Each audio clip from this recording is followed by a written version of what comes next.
Hi, I don't know whether you remember, but I have spoken in past videos about being a teacher. Well, one of the things that we used to do at the school I taught at was we used to shadow the Carnegie Awards.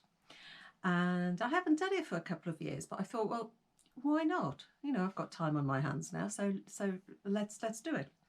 So the shortlist for the Carnegies has just been announced, and so I'm going to try and read my way through the 8 books. But I thought I'd let you know what they are. The first one is Clap When You Land by Elizabeth Acevedo. I read The Poet X by this author a while back and I loved it, this slam poetry. And this one is also, I think, in yes, it's in narrative verse. Camino and Yahira see their lives collide when their families and cultures are unexpectedly brought together in this thought-provoking novel. Grief and family revelations are explored through dual narrative verse that questions how well we really know those closest to us. A heartbreaking, powerful and compelling novel. So that one sounds amazing.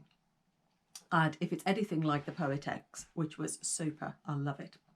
You're going to have to bear with me because I have to keep clicking on the different pages because I can't remember what all the blurbs are about.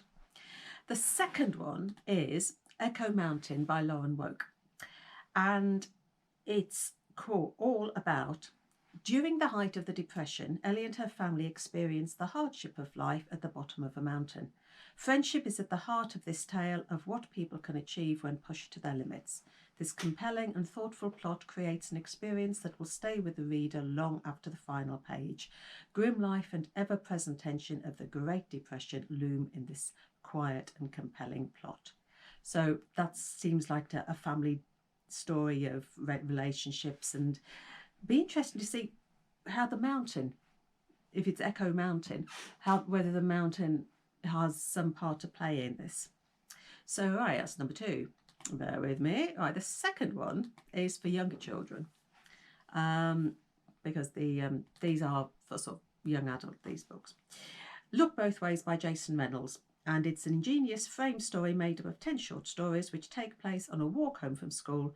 Without adults on the walk, we get to see each child's personality shine, and it feels intimate as though the stories are being relayed directly to the reader. Stories stand alone but also have clever interconnections. And it's a story of 10 kids, I think. Well-developed characters, a snapshot into the lives and concerns of others.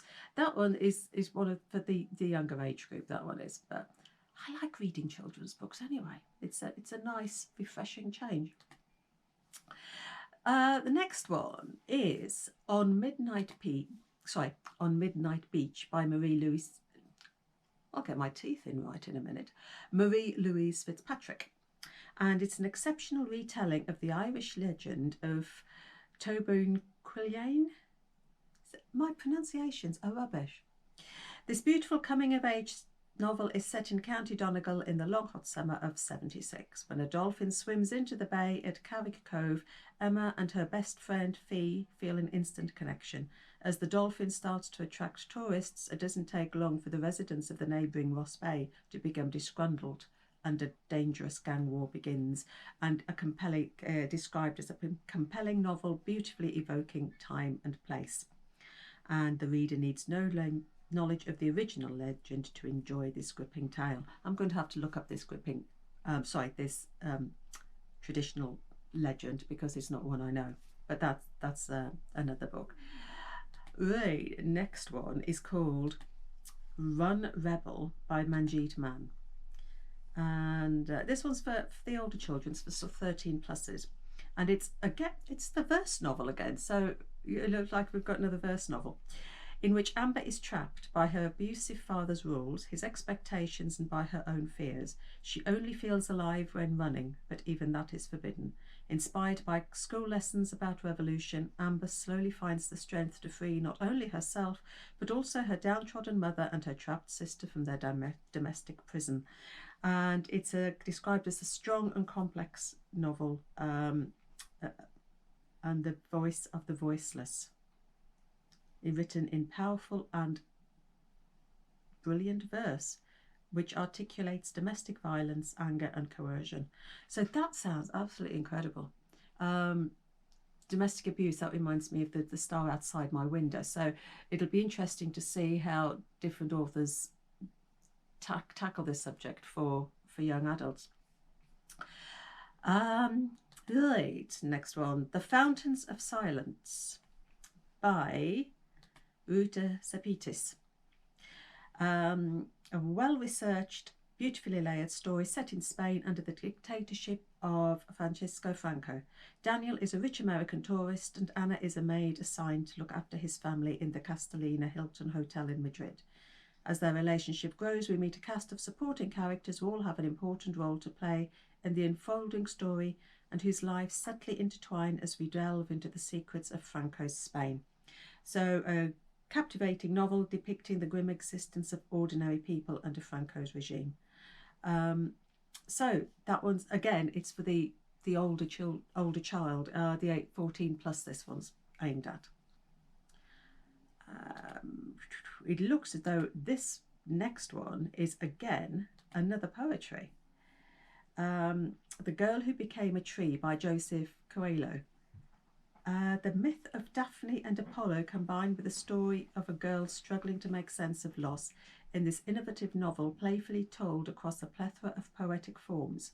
The book cleverly relays complex emotions and brings to life the inner world of Daphne's grief and isolation whilst showcasing the power of story, reading and libraries as a form of release. So you've got myths in this one as well. Psychology of grief and loss, all in a poetic form. So it's interesting. We've got 3 books in the shortlist that are poetry based. I don't remember that before. When we've been reading sort of shortlists before, I don't remember poetry being so prevalent. All right, and the final one we get to is The Girl Who Speaks Bear by Sophie Anderson. Again, this is for the younger one. It's for the 8 plus. In this lyrical adventure, 12-year-old Bianca has always felt out of place in her small village. When she wakes to find that her legs have become bare legs, she sets off into the mountain to discover who she is, on a journey that takes her from icy rivers to smouldering mountains with an ever-growing band of misfits and friends alongside her. Again, we've got Daphne and Apollo in the previous book. We've got the Irish legend in one of the others I talked about, When the Girl Becomes a Tree, I think that was. And now we've got Russian folklore. This one's grounded in Russian folklore. So a very interesting mix of books, and it's got to be nice to dip into these young adult books for a change, and it'll be interesting to see whether, if I get them all read before the prize is awarded, whether I agree. So that is my journey through the Carnegie shortlist, and I'll catch you later. So happy reading and bye.